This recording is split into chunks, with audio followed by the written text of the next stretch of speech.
Il paraît que je suis sur le mensuel. Alors profitez-en. Finalement,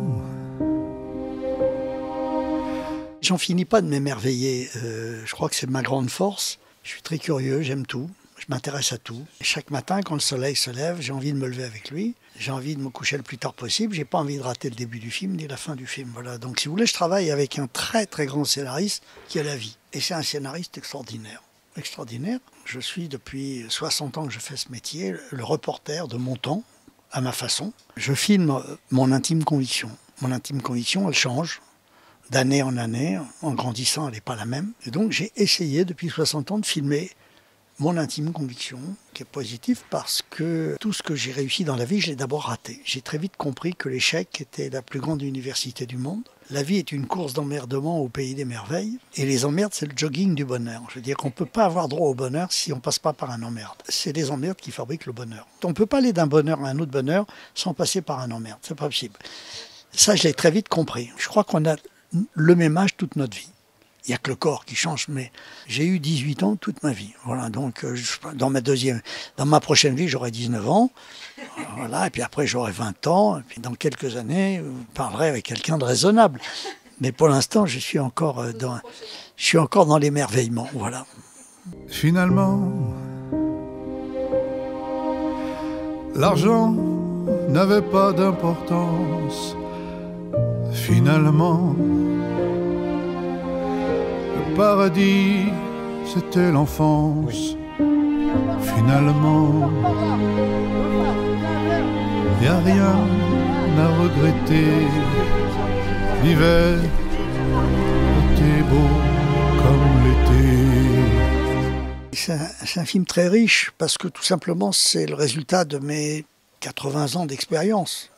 Il faut bien que ça serve à quelque chose. Tout ce que j'ai vu, entendu, digéré, j'ai essayé d'en faire une synthèse dans ce film. J'ai envie aujourd'hui de dire à mes enfants, à mes petits-enfants et puis à tous ceux qui m'aiment bien, tout le bien que je pense de la vie. J'ai essayé dans tous mes films de faire aimer la vie aux gens, malgré ses contradictions, malgré ses horreurs. Elle est plus forte que tout. Les dialogues de mes films, je les ai entendus. Les personnages de mes films, je les ai rencontrés. J'ai filmé des hommes et des femmes que j'avais envie d'avoir pour amis ou de prendre dans mes bras. J'ai mieux filmé l'amour que la haine. Je vis une grande histoire d'amour avec le cinéma depuis 60 ans. Les femmes que j'ai prises dans mes bras, je les ai vraiment aimées. La femme de ma vie, elles sont plusieurs. Maintenant, je le sais. J'ai eu 7 enfants avec 5 moments différents. Donc, c'est un sacré scénariste. Vous vous rendez compte, ça m'a donné des idées. Nous, les artistes, on est les chouchous du bon Dieu. On est des messagers. On est là pour faire rêver les gens. Dans un monde où le rêve est très dur. La vie est très dure, elle est très compliquée. Je regarde autour de moi, je ne suis pas dupe. Et s'il n'y avait pas le rêve, comment feraient les gens? Et comme on ne meurt jamais d'une overdose de rêve, j'en profite. C'est ce que je dis dans le film. Maintenant, le temps efface nos regards devant la glace. Maintenant, le cœur se lasse, la vie passe, nous enlace, nous embrasse et nous remplace doucement. Le personnage disparaît et il ne peut pas franchir de frontières. Aujourd'hui, si vous franchissez une frontière, on vous repère. Il faut qu'il reste anonyme. Il est soi-disant recherché par la police. Donc il faut qu'il se cache. Et donc, il retrouve des parfums de liberté. Je n'ai pas filmé la liberté, elle n'existe plus. Mais on peut filmer des parfums de liberté. Alors, aujourd'hui, la liberté commence par jeter son portable et sa carte bleue. Et d'un seul coup, cet homme retrouve l'essentiel. D'abord, il se retrouve lui, et il va rencontrer des gens qu'il n'aurait jamais eu la possibilité de rencontrer s'il était resté dans son métier. Vous savez, quand on est dans un métier... Quand on est médecin, on rencontre des médecins. Quand on est dentiste, on rencontre des dentistes. Quand on est cinéaste, on rencontre des cinéastes. Eh bien, c'est bien à un moment donné de sortir de la maison et d'aller voir ailleurs ce qui se passe. Voilà, donc, non, c'est un film sur la liberté et sur la solitude. Car la liberté passe par la solitude. Vous savez, les choses dans la vie ne se passent jamais comme on les avait imaginées. Jamais. Jamais. Ça, c'est une certitude. Quand c'est un petit peu plus, c'est le début du bonheur. Quand c'est un petit peu moins, c'est le début des emmerdes. Et donc, le personnage du film, il ne sait pas où il va. Déjà, il n'a pas de destination. Quand il monte en stop, les gens ils disent « Vous allez où ?» Il dit « Là où vous irez. » C'est magnifique. Moi, les quelques fois où je suis allé en vacances, j'ai jamais su où je partais. Sinon, ce n'est pas des vacances. Sinon, c'est des contraintes. Tel hôtel, tel restaurant, c'est foutu. Les vacances sont foutues. Vous n'avez aucune surprise. Moi, quand je suis parti, j'arrive à l'aéroport, je regarde quel est le premier avion qui part. Mais évidemment, sinon c'est pas drôle. J'ai jamais réservé dans aucun restaurant. J'arrive, je dis est-ce qu'il y a de la place? Bon, j'ai la chance on me trouve toujours une place.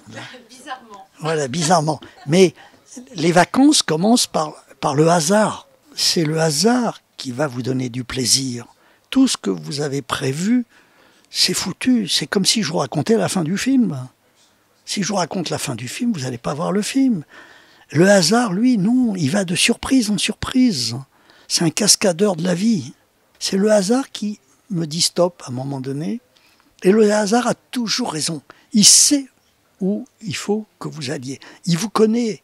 J'ai très vite compris que le bonheur, c'était des surprises. Tout ce qui est prévu n'a pas d'intérêt. Maintenant, le temps efface nos regards devant la glace. Maintenant, le cœur se lasse, la vie passe et nous enlace, nous embrasse et nous remplace. C'est le hasard qui m'a permis de trouver Cadmerade. J'avais pensé pratiquement à toutes les stars du cinéma actuel en me disant il me faut une grande pointure pour un film comme ça, il me faut du haut de gamme parce que c'est un rôle très complexe. Hein. Tous les acteurs auxquels je pensais ne cochaient pas toutes les cases.